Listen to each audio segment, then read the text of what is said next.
বিপিএলের কোয়ালিফায়ারে আজ সন্ধ্যা 6টা 30 মিনিটে চট্টগ্রাম কিংসের মুখোমুখি হচ্ছে ফরচুন বরিশাল। জিতলেই ফাইনাল, হারলেও থাকছে ফাইনালে ওঠার দ্বিতীয় সুযোগ। চট্টগ্রামকে হারিয়ে সবার আগে ফাইনালে উঠতে চায় বরিশালের ক্যাপ্টেন তামিম ইকবাল।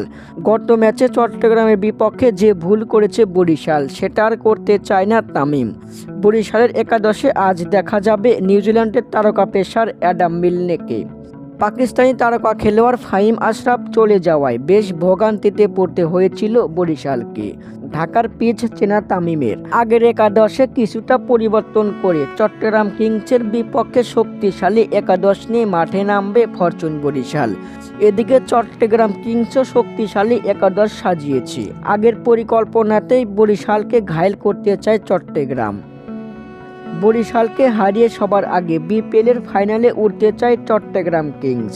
দর্শক, কে সবার আগে বিপিএলের ফাইনালে পা দিবে, ফরচুন বরিশাল নাকি চট্টগ্রাম কিংস? কমেন্টের মাধ্যমে জানিয়ে দিন। ধন্যবাদ।